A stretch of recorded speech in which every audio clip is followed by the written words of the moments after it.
Chapter 7. A Strange Dream. The Dragon Masters jumped to their feet. King Royal stepped into the room. He was a big man with red hair and a bushy beard. He walked right up to Drake. Drake was so nervous he was shaking. "Is this my new Dragon Master?" he asked. "Yes, Your Highness," said Griffith. The king frowned. "He's scrawny." Drake felt like sinking into the floor. The king turned to Griffith. "Explain this to me, wizard. My strongest man cannot control dragons. Why is it that these children can?" "It is the way of the dragonstone," Griffith said. "It is a mystery even to me." Snorted the king. "Very well, then. I shall leave my army in your hands." "Army?" Drake wondered. King Royal looked at Drake again. "Do not let me down, boy," he said. Then he and the soldier left. Everyone sat back down. The king's words scared Drake. "What will happen to him if I do let him down?" Drake wondered. He had a feeling it wouldn't be good. Both took Drake to their room. There was a bed and a wooden chest for each of them.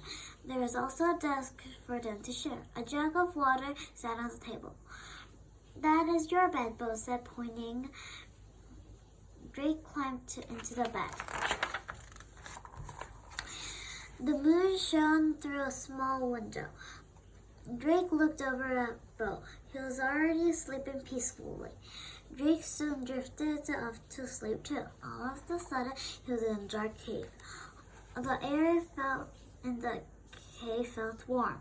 It smelled like deep, rich dirt where the onions grew. Green eyes glowed in the darkness. Worm was in the cave, and behind them were other dragons. They all had the same brown scales and green eyes. Boom! A loud explosion shook the cave with smoke filled with the air. Worm let out a cry. The dragon slithered across the cave floor, looking for a way out. The Drake woke up in his bed, dripping sweat. That was some nightmare, he thought. It felt so real. Chapter 8. Flying Practice. After breakfast the next morning, Drake went back underground with Griffith and the other Dragon Masters. "Why do we train all the way down here?" Drake asked as they walked. "Don't you know, Maria? We're a secret. No one knows the dragons are here. No one knows the Dragonstone is real. And no one knows about us." Drake looked at the wizard. "It is true," Griffith said. "The king does not want others to know about the dragons. It is because he's building a dragon army." "Army?" Drake asked. "That is the king's business, not ours," said Griffith. He opened the door to the hallway of dragon caves. "Collect your dragons. We are going outside today." "Hooray!" yelled Anna, Roy, and Bo. "But wouldn't someone see us if we go outside?" asked Drake. "No, we'll be hidden in the Valley of Clouds," said Anna. "Hurry, let's go get warm." Drake ran through the windy hallway to Worm's cave.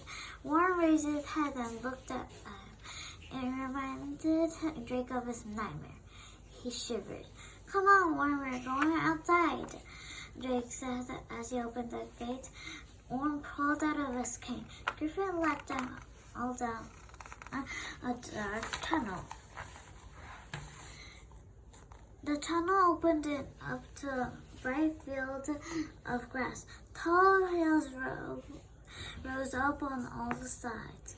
"The sun!" cheered Anna. She twirled around. Drake looked up at the sun and smiled. So what do we do out here?" he asked. Anna grinned. "We fly," she said. She patted carefully on the head. "Show him, girl." Pepper raised her long leg and flew straight up.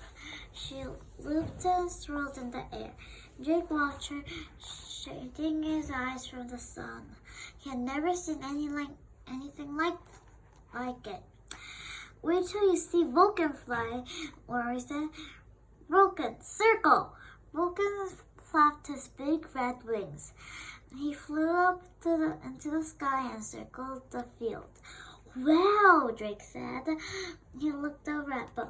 Your dragon doesn't have wings, but can she fly too? He asked.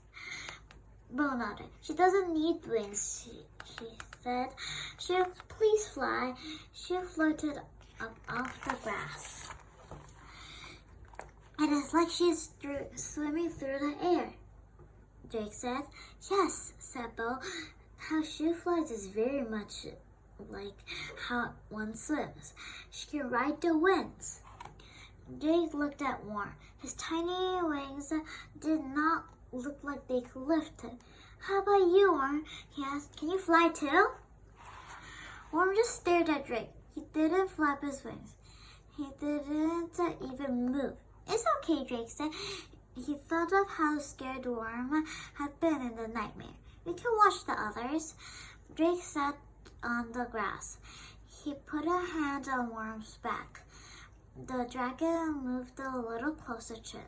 Suddenly, the dragon's stone felt warm on Drake's skin. He looked down. It was glowing. Drake looked around. Griffiths was standing over with the other dragon masters. None of their stones were glowing. Why is my stone glowing? He wondered. Am I doing something wrong? Drake quickly tucked his dragon stone in his shirt. Then he went back to watching the other dragons fly across the sky.